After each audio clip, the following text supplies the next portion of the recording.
Bienvenue sur Géopolitis. A-t-on le droit de blasphémer? Et d'abord, qu'est-ce que c'est qu'un acte ou une parole blasphématoire? Entre la France de Charlie Hebdo, où le délit de blasphème n'existe tout simplement pas et n'est donc pas réprimé par la loi, et le Pakistan, d'une république islamique où le blasphème est un crime punissable de la peine de mort, eh bien, il y a un monde de différences, de sensibilité et de législation. Le terme blasphème vient du latin blasphémia, lui-même emprunté au grec, qui signifie parler mal de quelqu'un, injurier ou calomnier et causer du tort. Au XVIe siècle, un théologien espagnol vient situer le blasphème dans un contexte exclusivement religieux et le définit, je cite, comme toute parole de reproche ou irrespect prononcée contre Dieu. Plus proche de nous, le dictionnaire Larousse retient que le blasphème, je cite encore, est la parole ou le discours qui outrage la divinité, la religion ou ce qui est considéré comme respectable ou sacré. Définition, interprétation, stigmatisation, punition. Géopolitis tente de mieux saisir ce concept de blasphème. Alors bien sûr, il y a Charlie Hebdo, l'affaire des caricatures du prophète Mahomet, les suites tragiques que l'on connaît en janvier et en novembre de l'année 2015. Événements dont le retentissement aura été planétaire. Ce qui est moins connu, moins médiatisé, c'est la longue suite de cas de personnes, hommes ou femmes ou même enfants, poursuivis pour blasphème dans un pays comme le Pakistan. Il y a certes le cas emblématique de cette jeune femme, Asia Bibi, mère de 5 enfants, pakistanaise chrétienne, condamnée à mort, placée depuis 6 ans dans un isolement total, accusée d'avoir insulté le prophète, accusée en fait par des gens de son village avec lesquels elle s'était disputée. Mais il y a aussi le cas de cette jeune chrétienne de 14 ans, Rimsha Masih, accusée d'avoir brûlé des pages du Coran, malmenée par la foule, n'ayant eu la vie sauve qu'après avoir été protégée par la police. On cite aussi la fin tragique d'un jeune couple ayant soi-disant profané le Coran, couple qui a été brûlé vif en novembre 2014. La commission Justice et Paix, qui dépend de l'épiscopat pakistanais, recense, rien que pour l'année 2014, 105 victimes des lois anti-blasphème en vigueur dans le pays. Il n'y a donc pas qu'à Paris que l'on meurt victime d'une violence perpétrée au nom de Dieu, cette violence condamnée par le pape François, qui déclarait après les attentats de Paris, et je cite, « Je veux réaffirmer avec force que la voie de la violence ne résout rien et que utiliser le nom de Dieu pour justifier cette voie est un blasphème. » Fin de citation.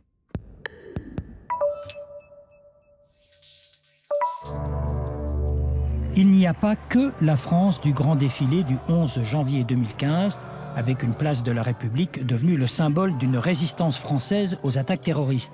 Il y a aussi la France des droits de l'homme, celle qui, dès 1881, devient le premier pays européen à renoncer explicitement à toute possibilité de condamnation de quelque forme de blasphème que ce soit. La France de l'époque estime en effet que l'on ne peut poursuivre un propos ou un discours portant atteinte au dogme, que ce dernier soit d'ordre religieux ou même politique. Par là même, la France consacre ainsi le principe du pluralisme.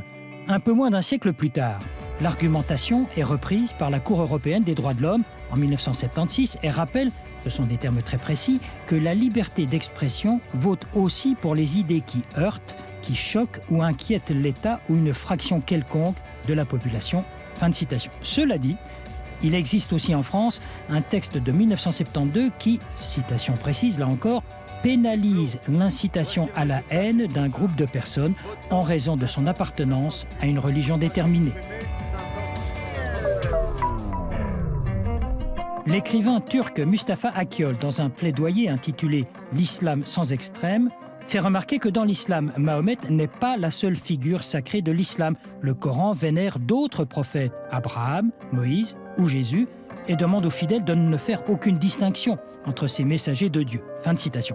Pour autant, aux yeux de certains islamistes extrémistes, et notamment au Pakistan, où au moindre signe suspect de possible blasphème, des manifestations réunissent des dizaines de milliers de fidèles, eh bien, seule est condamnable la représentation et l'évocation caricaturale de Mahomet, signe, dit cet écrivain turc Mustafa Akyol, signe que ce que l'on présente comme un blasphème est en fait une attaque non pas contre Dieu ou ses prophètes, ce qui serait une marque d'irrespect, mais plutôt une atteinte à toute une communauté.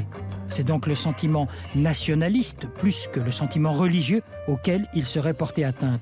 De nombreux experts font enfin valoir que jamais le Coran n'a prévu de punition terrestre, ni pour le blasphème, ni du reste pour l'apostasie.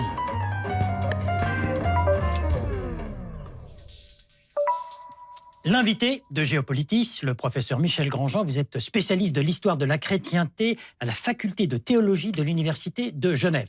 Blasphème, blasphème, on entend ce mot, c'est dans l'actualité, mais vous allez nous expliquer, c'est pas d'hier le blasphème, cette notion, ce concept, ça remonte à quand ? Ah, Xavier Collin, le blasphème, c'est quelque chose de très ancien. Dans l'Antiquité, c'est un délit qui est réprimé. Il y a des passages dans la Bible hébraïque déjà qui condamnent à mort le blasphémateur.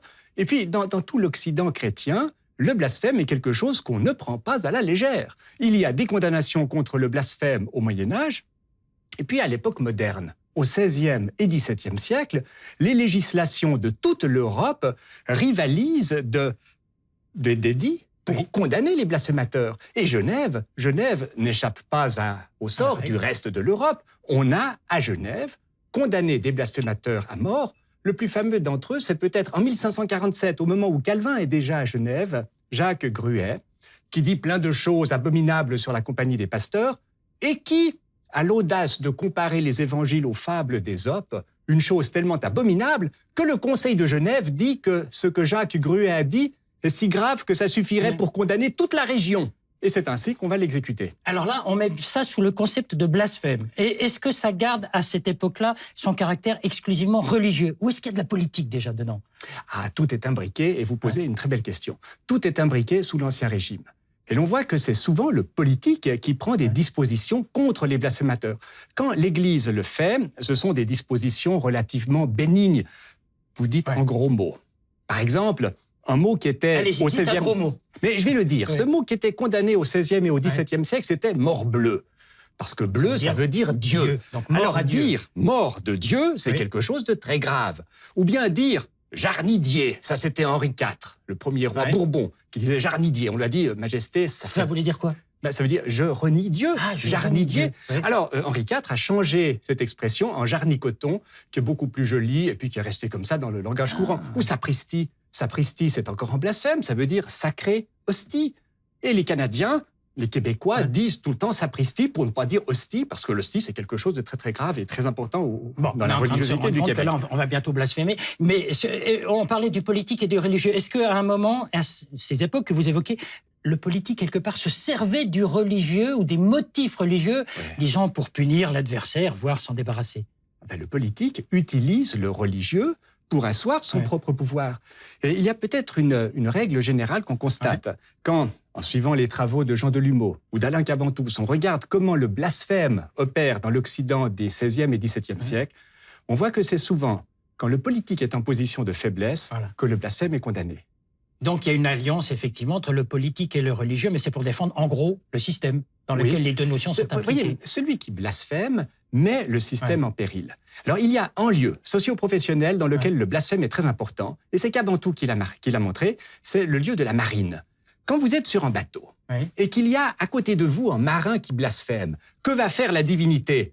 Eh bien, on voit bien, elle va lancer la foudre, et puis le bateau va sombrer. Donc, on doit intervenir contre le blasphème des marins. Et c'est ainsi que Cabantou, qui a d'abord étudié la marine, en est venu à étudier ensuite le blasphème.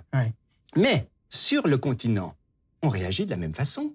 Si une ville, que ce soit Genève, que ce soit Paris, que ce soit Saint-Pétersbourg ou Londres, tolère le blasphémateur, eh bien, cette ville doit s'attendre à subir elle-même la vengeance de Dieu, parce qu'on est complice du blasphémateur. À partir de quel moment est-ce que tout cela va s'assouplir, c'est-à-dire que le religieux va un petit peu s'estomper, puis le politique va se rendre compte quand même un peu des énormités des condamnations et des sentences qu'il a prononcées ? On évolue vers le mieux à un moment donné ? Alors je ne sais pas ce qui est le mieux et le moins bien, mais dans l'histoire des mentalités... Le mieux, c'est de ne plus retenir le blasphème comme quelque chose qui doit être répréhensible, ou condamné par la loi. Le mieux, c'est d'abord de ne pas condamner les gens à mort.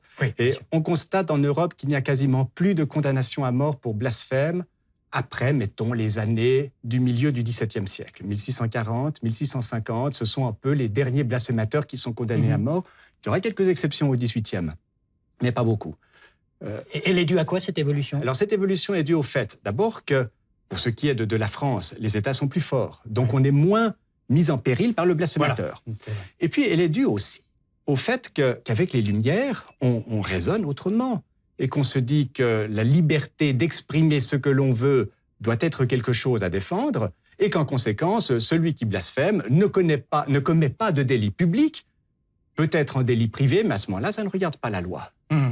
Est-ce que, au fond, vous êtes en train de nous expliquer que l'actualité d'aujourd'hui, c'est celle peut-être du Moyen-Âge ou avant? Est-ce qu'on peut faire ce raccourci? Il y a des analogies. Il y a des analogies. Malheureusement, dans les exécutions, dans les sentences. Tout système politico-religieux doit défendre son autorité. Et quand ce système se sent fragile, il va défendre son autorité en établissant un certain nombre de valeurs sacrées qui sont absolues et contre lesquelles on ne peut rien faire. Mais un exemple de ces systèmes, c'est celui de la Révolution française. Il y a de nouveaux dogmes qui sont promulgués à la Révolution française. Alors évidemment, ce que celui qui blasphème contre le Dieu chrétien, celui-là, à la Révolution française, n'est plus inquiété. Mais celui qui blasphème contre l'ordre suprême, ou contre l'idée de la nation, de la fraternité, de la famille en France, celui-là peut risquer la mort.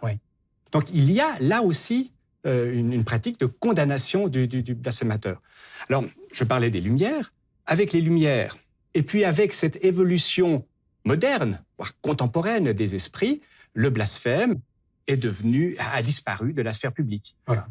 Pas toujours. Vous voyez qu'en Alsace, il y a encore une législation, un code pénal qui réprime, théoriquement du moins, le blasphème. C'est ce qui subsiste. Il est question de le supprimer, mais toujours est-il qu'aujourd'hui, théoriquement dans tous les cas, le blasphémateur peut se faire arrêter à Strasbourg. À votre connaissance, nous n'avons rien dit de blasphématoire durant cet entretien? C'est toujours difficile à dire parce que le blasphème, ça peut être interprété? Mais non, mais le blasphème n'existe pas.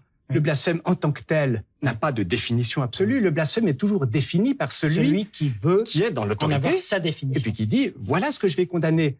Alors, quand vous avez des réformés au XVIe siècle qui disent que la messe est blasphématoire, ils disent ça selon leurs principes.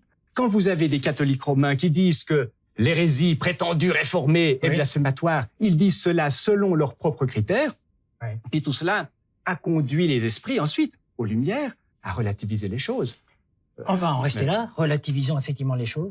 Merci, professeur Grandjean. Je rappelle que vous êtes spécialiste de la chrétienté, de l'histoire de la chrétienté à la faculté de théologie de l'Université de Genève. Je vous remercie. Merci à vous.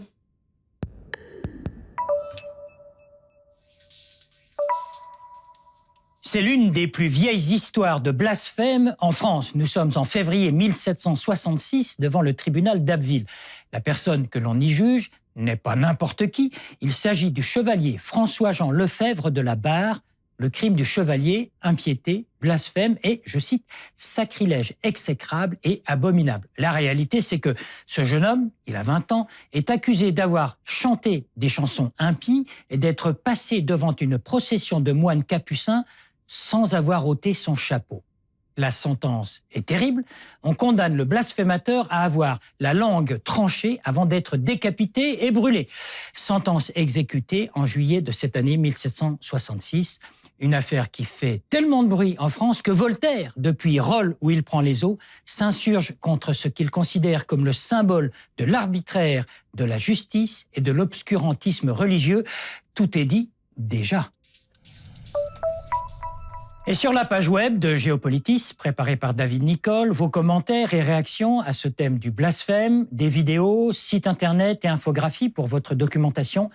Et vous êtes toujours les bienvenus sur Géopolitis.